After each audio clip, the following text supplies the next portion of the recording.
গতকালে যে ভিডিওটা ফেসবুকে ভাইরাল হতে দেখেছি, সেখানে আমাদের উদ্দেশ্য করেই স্থানীয় শাসক দলের দুই নেতা কালী মুখার্জি এবং জয়ন্ত দাস আমাদের উদ্দেশ্যে বলে যে লোকাল মাতালদের দিয়ে আমাদের মার্ডার করিয়ে দেবে।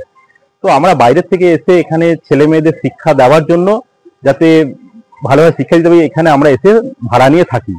তো আমাদের ওপরে এইরকম ভাবে যদি আক্রমণ হয়, স্থানীয় মাতালদের দিয়ে যদি আক্রমণ করানো হয়, তাহলে আমাদের সিকিউরিটি, আমাদের যে ফ্যামিলি রয়েছে, তাদের দায়বদ্ধতা কে নেবে? প্রশাসনকে আমরা এই বিষয়ে একটা মেল মারফত জানিয়েছি। আমরা যখন লিখিত দিতে যাই, স্থানীয় প্রশাসন নেয়নি, এবং সেই প্রশাসনই আবার যার বিরুদ্ধে অভিযোগ তার কাছে অনুমতি নিয়ে সেটা অ্যাকসেপ্ট করে। ফলে আমরা এসপি অফিস এবং এমনকি কোর্টের দ্বারস্থ হই, তখন সেটাকে তারা এফআইআর হিসেবে নেয় এবং তার কোনো প্রতিক্রিয়া হয়নি এবং কোনো স্টেপও নেওয়া হয়নি। ফের শিক্ষাঙ্গনে তৃণমূল নেতা দাদাগিরি, অধ্যাপককে শাসানি তৃণমূলের ব্লক সভাপতি। মালদার হবিবপুর, নদিয়ার পলাশীপাড়ার পর এবার বাঁকুড়ার বেলিয়াতো।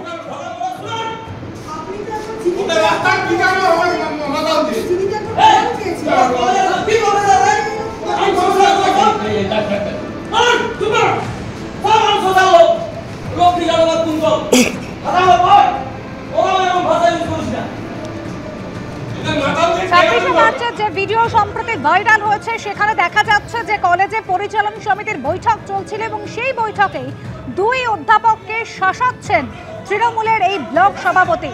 অধ্যাপককে শাসানোর অভিযোগ তৃণমূলের ব্লক সভাপতির বিরুদ্ধে।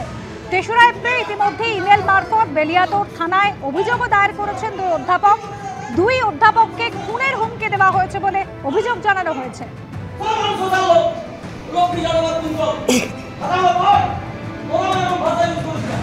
গতকালে যে ভিডিওটা ফেসবুকে ভাইরাল হতে দেখেছি, সেখানে আমাদের উদ্দেশ্য করেই স্থানীয় শাসক দলের দুই নেতা কালী মুখার্জি এবং জয়ন্ত দাস আমাদের উদ্দেশ্যে বলে যে লোকাল মাতালদের দিয়ে আমাদের মার্ডার করিয়ে দেবে। তো আমরা বাইরের থেকে এসে এখানে ছেলে মেয়েদের শিক্ষা দেওয়ার জন্য, যাতে ভালোভাবে শিক্ষা দিতে পারি, এখানে আমরা এসে ভাড়া নিয়ে থাকি। তো আমাদের ওপরে এইরকম ভাবে যদি আক্রমণ হয়, স্থানীয় মাতালদের দিয়ে যদি আক্রমণ করানো হয়, তাহলে আমাদের সিকিউরিটি, আমাদের যে ফ্যামিলি রয়েছে, তাদের দায়বদ্ধতা কে নেবে? প্রশাসনকে আমরা এই বিষয়ে একটা মেল মারফত জানিয়েছি। আমরা যখন লিখিত দিতে যাই, স্থানীয় প্রশাসন নেয়নি, এবং সেই প্রশাসনই আবার যার বিরুদ্ধে অভিযোগ তার কাছে অনুমতি নিয়ে সেটা অ্যাকসেপ্ট করে। ফলে আমরা এসপি অফিস এবং এমনকি কোর্টের দ্বারস্থ হই, তখন সেটাকে তারা এফআইআর হিসেবে নেয় এবং তার কোনো প্রতিক্রিয়া হয়নি এবং কোনো স্টেপও নেওয়া হয়নি। অধ্যাপকের অভিযোগ শুনলেন। এই দুই অধ্যাপক তারা অভিযোগ জানিয়েছেন, ইতিমধ্যেই পুলিশ সুপারের কাছে তারা অভিযোগ জানিয়েছেন এবং দুই অধ্যাপককে শাসানোর অভিযোগ তৃণমূলের ব্লক সভাপতির বিরুদ্ধে। এখন তৃণমূলে কি বক্তব্য শোনা। ভিডিওটা যেটা করেছে, এটা প্রায় 4 মাস আগের ঘটনা। এরকম কোনো ঘটনা ঘটেনি। কথাবার্তা হচ্ছিল, প্রফেসরের সঙ্গে স্টুডেন্ট ছিল প্রচুর। তো এটা যারা ভিডিওটা ভাইরাল করেছে, তাদের কাছে শিক্ষা নেওয়ার কিছু নেই। সিপিআইএম পার্টিটা এখন যেভাবেই হোক শূন্য থেকে ভাবছে যদি কোনো রকম প্লাস কিছু করতে পারি। এই ঘটনাটায় কোথাও প্রমাণ করা হয়েছে কি যে আমরা হুমকি দিচ্ছি?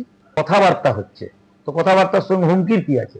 তৃণমূল কংগ্রেস অনেক সহনশীল দল, আমরা কারোর সাথেই কোনো খারাপ ব্যবহার করি না। অধ্যাপকদের সাথে তো কোনো প্রশ্নই ওঠে না।